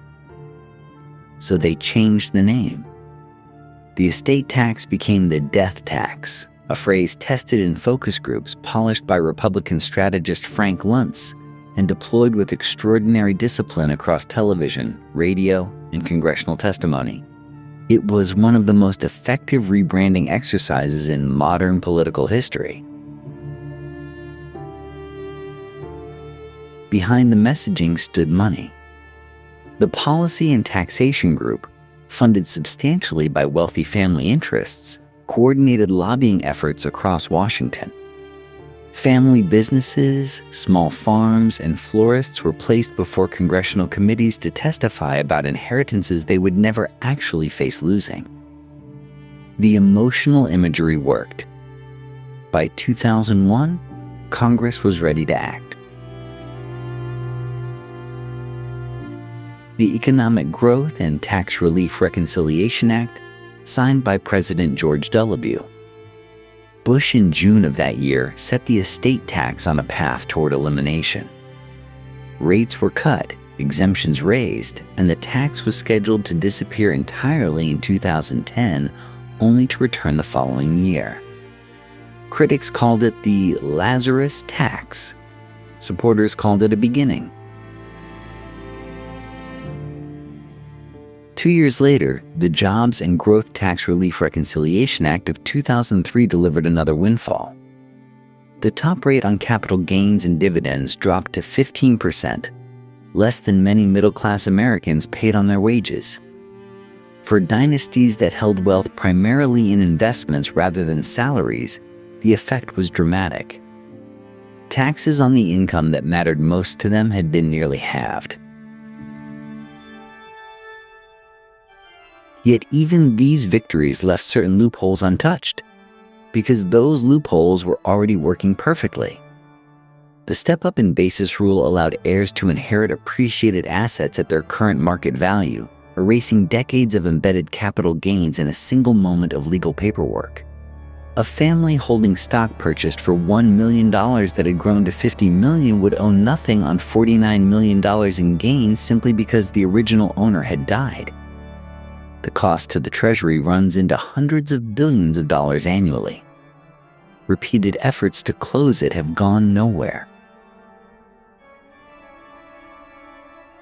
Then there was carried interest. Private equity and hedge fund managers, many of them closely connected to major donor families, had long enjoyed a provision allowing their compensation to be taxed as capital gains rather than ordinary income. The rate difference was enormous. Through the Bush years, through the Obama years, through multiple serious reform efforts, the loophole survived, protected by lobbying expenditures that dwarfed the political contributions of those who wanted it closed. What had been assembled by 2010 was not simply a collection of favorable tax provisions.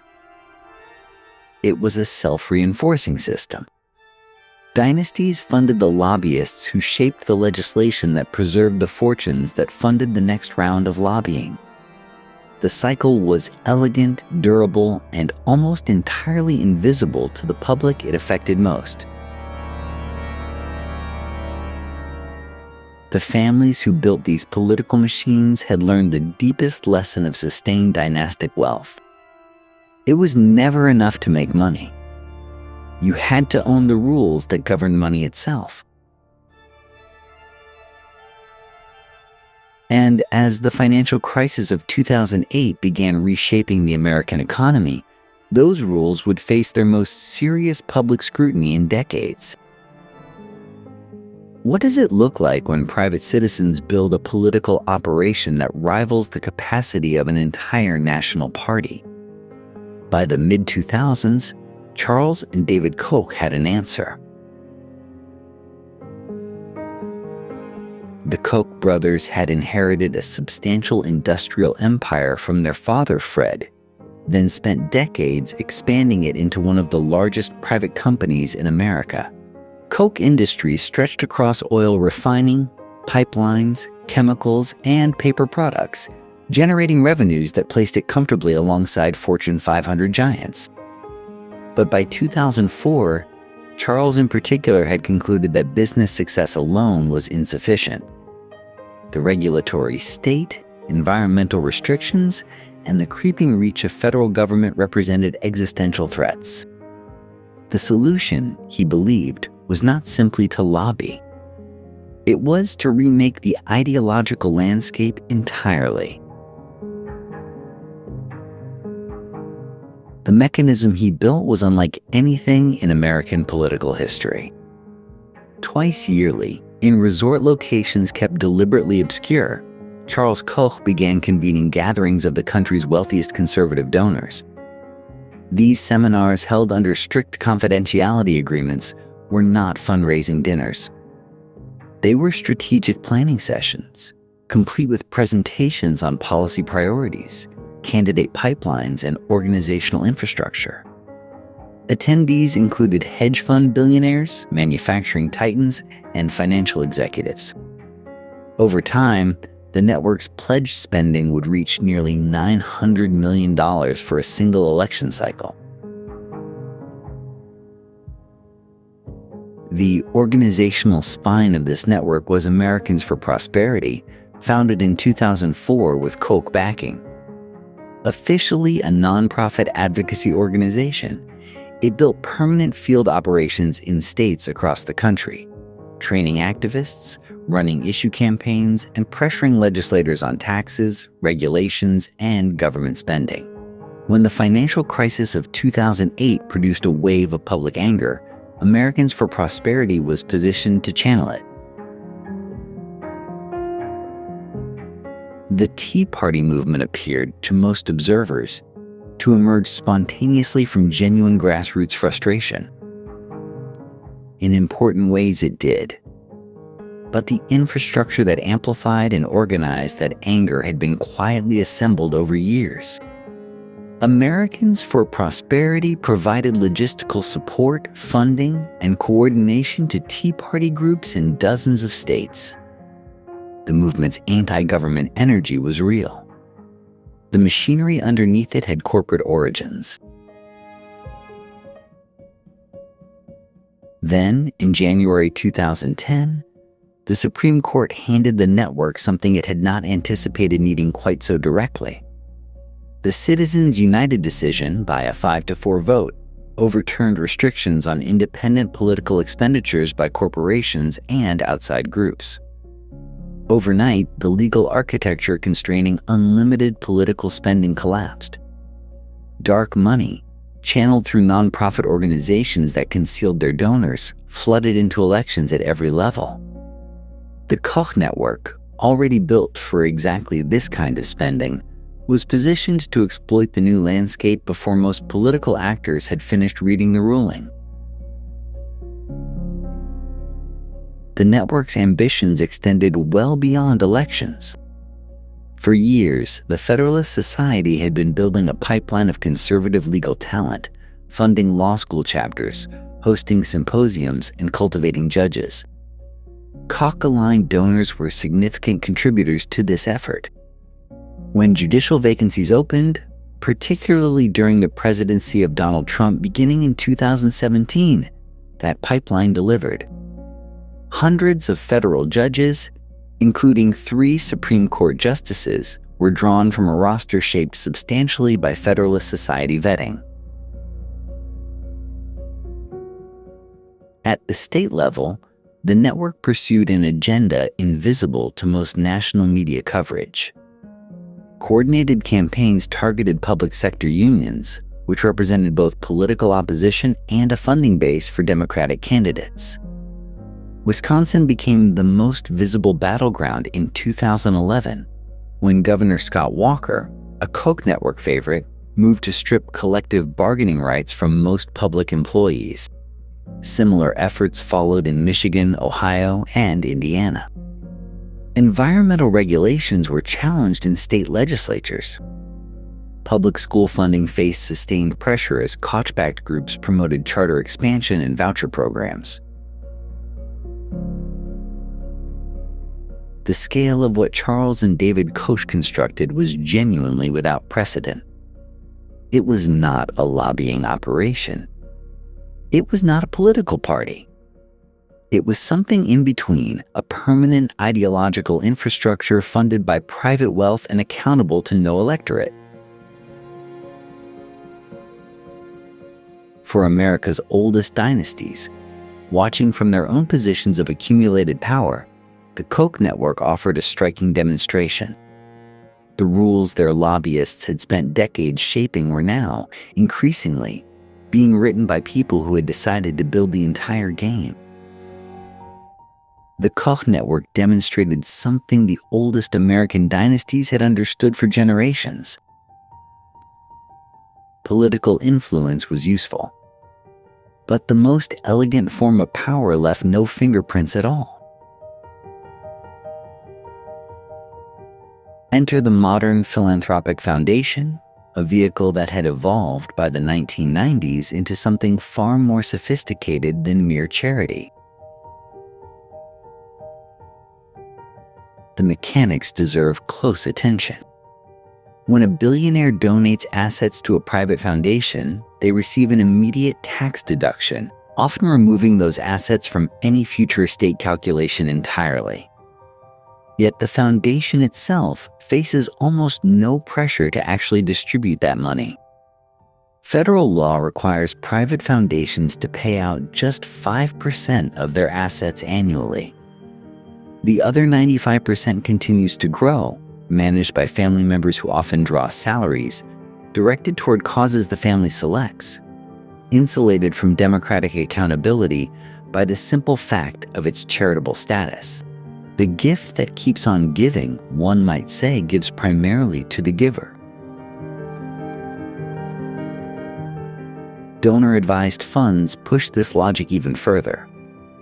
By the 2000s, financial institutions including Fidelity and Schwab were operating massive charitable vehicles that allowed wealthy individuals to claim instant tax deductions on contributions, then distribute that money to actual charities on any timeline they chose, which in practice sometimes meant never. By 2018, Fidelity Charitable had become the single largest recipient of charitable donations in the United States, ahead of every university, hospital, and religious organization in the country. Much of that money sat accumulating, waiting for direction that federal law did not require to arrive on any particular schedule. The Gates Foundation, founded in 2000 with assets that would eventually surpass $50 billion, illustrated a separate dimension of the problem.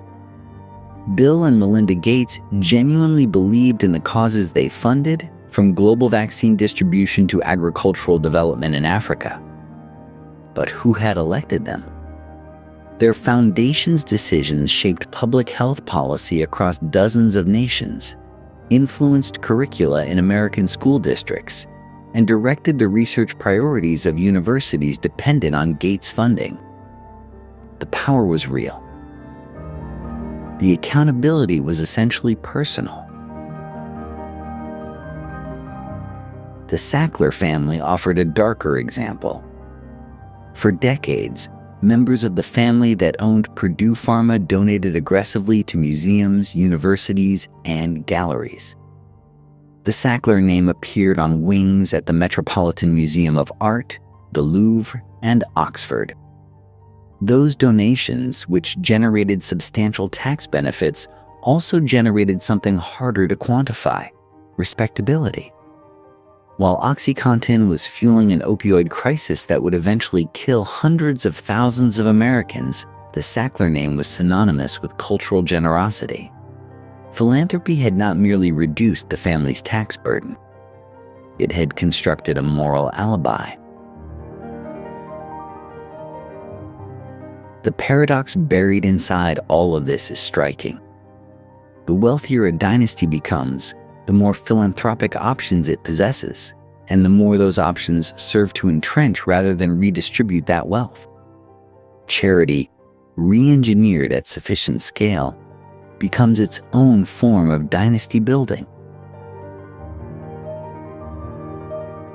Which raises a question the next chapter will pursue directly. When private wealth shapes public institutions from the inside, what exactly remains of the public? By 2014, a French economist named Thomas Piketty had done something economists rarely manage. He had written a bestseller. Capital in the 21st Century landed in American bookstores like a depth charge. It's nearly 700 pages of historical data making a single devastating argument. When the return on capital exceeds the rate of economic growth, wealth concentrates. It has almost always done so. And in the 21st century, it was doing so again. Piketty's formula, R greater than G, was deceptively simple. But the data underneath it was not. Drawing on tax records stretching back 2 centuries across multiple countries, he demonstrated that the decades following World War II, when wealth had spread and middle classes had flourished, were the historical exception. The rule, across most of recorded economic history, was concentration at the top. American readers did not need to look far for confirmation. By 2013, the wealthiest 0.1% of Americans, roughly 160,000 families, owned as much wealth as the bottom 90% combined. Not the top 1%, the top 10th of 1%. The Forbes 400 told part of that story in miniature. When the list launched in 1982, it took $75 million to qualify. By 2015, it took $1.7 billion. The floor had risen more than 22 times over, adjusted for nothing. And quietly, steadily, the share of those fortunes traceable to inheritance rather than entrepreneurship had grown. The self-made mythology persisted in the branding, but researchers examining the actual composition of great American wealth found dynastic money playing an ever larger role. Meanwhile, something else was hollowing out beneath the headlines. The American middle class, that great post-war achievement, was shrinking. Not dramatically, not all at once, but measurably, year by year. As wages stagnated, manufacturing jobs evaporated, and the returns from owning assets drifted further from the returns available to those who merely worked. By 2015, middle-income households no longer constituted a majority of the American population for the first time since such measurements began. Occupy Wall Street had tried to name this rupture back in 2011. Protesters camped in Zuccotti Park in Lower Manhattan, borrowing the ratio that Piketty would later document with such precision. We are the 99%. The encampments were eventually cleared. But the language stuck. Inequality had entered ordinary political discourse in a way it had not occupied since the Progressive Era. The dynasties themselves weathered this attention as they had weathered previous storms. Foundation grants continued flowing. Lobbying expenditures held firm. The mechanisms described in earlier chapters, the trusts, the foundations, the political networks, had been built precisely for moments like this one. which set the stage for the most turbulent political season in modern American memory, when the anger simmering beneath these numbers would finally find its voice at the ballot box. The bill moved through Congress in the final weeks of 2017 with remarkable speed. Introduced in November, signed into law by December. The Tax Cuts and Jobs Act covered nearly 500 pages of dense legislative language, but its core gifts to dynastic wealth could be summarized in 3 numbers: 35 to 21. The corporate tax rate cut nearly in half. $11.2 million. The new estate tax exemption per individual doubled from its previous threshold of $5.6 million, meaning a married couple could now pass nearly $22.5 million to their children without owing a single dollar in federal estate tax. 20%. The deduction available on income flowing through pass-through businesses, the partnerships, LLCs, and S-corporations that wealthy families have long favored as vehicles for sheltering and transferring wealth. Taken together, these provisions did not arrive from nowhere. The Koch network, the vast political infrastructure assembled by Charles and David Koch over decades, had spent an estimated $400 million in the 2016 election cycle. Republican senators received pointed messages in the weeks before the vote. Support the bill or expect consequences. Senator Ron Johnson of Wisconsin publicly held out until he secured an even more generous pass-through deduction. He got it. He voted yes. The fingerprints of organized dynastic money were not difficult to find. Organizations bearing anodyne names like the American Legislative Exchange Council and the Club for Growth had been drafting and promoting versions of this legislation for years. The final bill read in several passages as though those drafts had simply been inserted into the congressional record.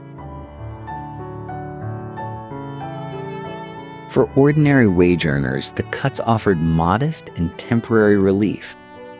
Individual income tax reductions were written to expire after 10 years. The corporate and estate provisions were not. That asymmetry was not accidental.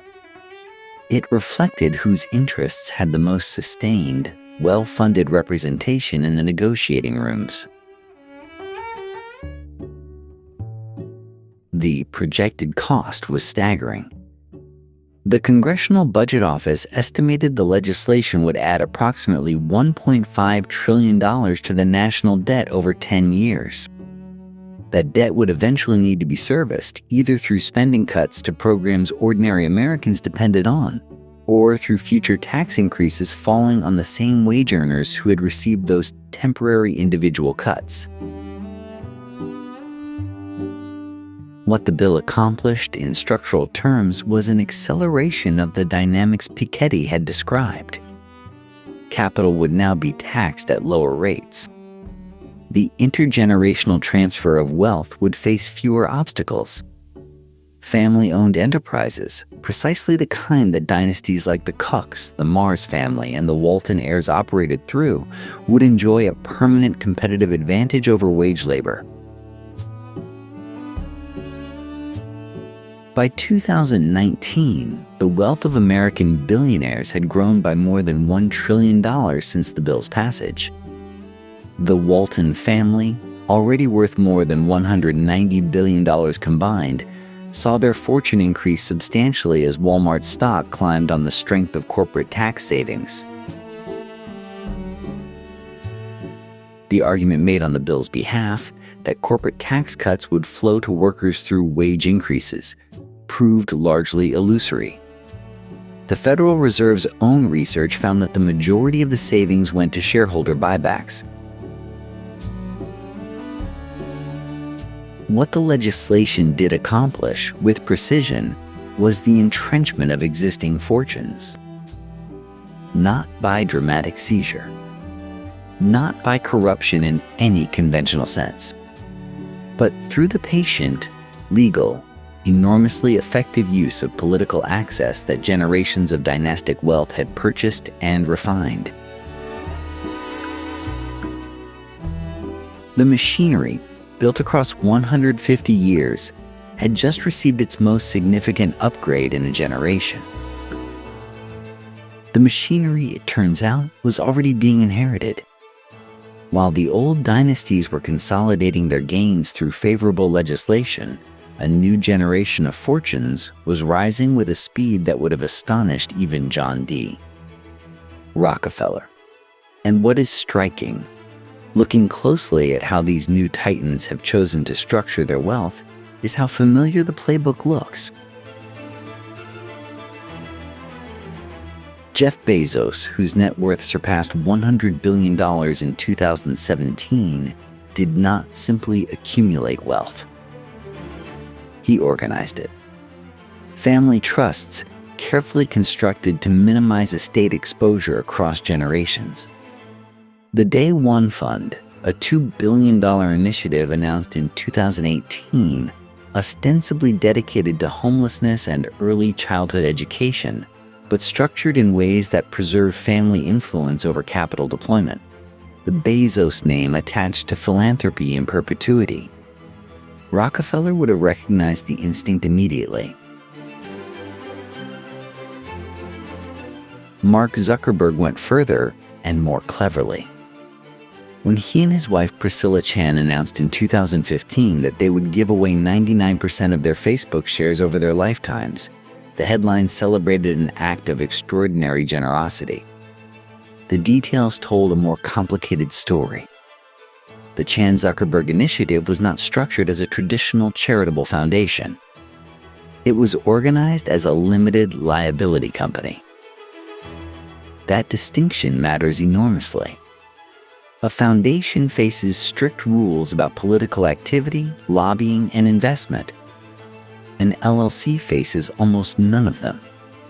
The Chan-Zuckerberg initiative can make political donations, invest in for-profit companies, and lobby legislators, all while projecting the image of selfless philanthropy.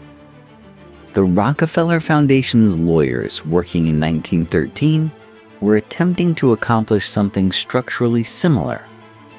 They simply lacked the modern legal architecture to do it quite so elegantly. Elon Musk has taken a different and more direct path. Rather than philanthropic vehicles, Musk has pursued political influence with unusual openness. His acquisition of Twitter in 2022, rebranded as X, gave him direct control over a platform that shapes public discourse for hundreds of millions of people. His growing alignment with political power structures heading into 2024 demonstrated an appetite for influence that goes beyond anything the Gilded Age robber barons attempted so visibly. They preferred the quiet purchase of senators. Musk seemed to prefer the front page. What these three men share, beneath their considerable differences in style and strategy, is an understanding that fortunes of this scale require institutional protection to survive generations. Trusts, foundations, carefully controlled corporate structures with dual-class shares, ensuring that even if Zuckerberg sold every share he owned, he would retain voting control of Meta. The Gilded Age dynasties took decades to learn these lessons. The new dynasties arrived knowing them. The question hanging over the next generation of American wealth is not whether these fortunes will attempt to perpetuate themselves. They already are. The question is whether the democratic institutions built to check that power are still capable of doing so. America was founded on a specific rejection, not merely of a king, but of the principle that birth should determine destiny. The Declaration of Independence did not promise equal outcomes. It promised something more radical for its time: equal standing before the law, regardless of the family into which a person happened to arrive. 150 years of dynastic wealth accumulation raises an uncomfortable question. Did it work? The evidence assembled across this documentary suggests a complicated answer.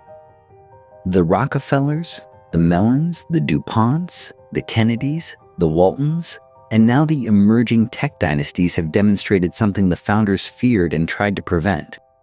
Wealth above a certain threshold does not merely persist. It compounds, it organizes, and it governs. Not through elections, but through the quieter mechanisms of foundations, lobbying networks, think tanks, university endowments, and legal structures refined across generations. Reformers have periodically proposed remedies. A meaningful wealth tax, of the kind that several European nations have implemented, would theoretically interrupt the compounding. France maintained a wealth tax from 1982 until 2017. Norway still levies one. The political obstacles in the United States have proven insurmountable, and it is worth asking why. The most aggressive opponents of estate tax reform, wealth taxation, and foundation transparency rules have been, consistently, the institutions funded by the very families these reforms would affect. The Heritage Foundation, the Cato Institute, dozens of smaller policy organizations whose donor lists read like an index of America's dynastic fortunes. The obstacles to reform and the funders of those obstacles are, in many cases, the same entity. International comparisons are instructive. Scandinavian nations with strong inheritance taxes and transparent foundation rules have produced fewer multi-generational dynasties of equivalent scale. They have also, by most measures, produced stronger middle classes and more broadly distributed economic mobility. The trade-off, if it is a trade-off, appears to favor democracy. The deeper question is one that economists and political scientists have begun raising with increasing urgency. Can democratic institutions survive permanent oligarchy? The Roman Republic offers one historical data point. So does the Gilded Age itself, which required a progressive era, a New Deal, and 2 world wars to partially reset. The resetting was never complete, as this documentary has shown. The dynasties that survived those disruptions emerged, in many cases, stronger than before. What America owes itself, at this particular moment, is clarity. The country has not produced a hereditary aristocracy in law. It has produced one in practice, and the gap between those two facts is where democratic ideals go to quietly diminish. The families documented here did not, for the most part, break rules. They shaped them. They funded the politicians who wrote them, the scholars who justified them, and the legal architects who refined them. They operated with considerable skill inside a system that democracy built and oligarchy gradually learned to furnish. Whether the next generation of Americans will find the political will to address that furnishing remains genuinely uncertain. The tools exist. Wealth taxes, trust reform, foundation transparency, public campaign financing. The knowledge exists. What has historically been lacking is the organized political power to overcome the organized financial power arrayed against change. The dynasties nobody elected have governed for a century and a half. The question the next 50 years will answer is simpler than it sounds. In America, who actually decides? The The dynasties nobody elected have shaped American life for 150 years, and their grip on power shows no signs of loosening without deliberate collective action. Subscribe for more investigations into the hidden forces that shape our world.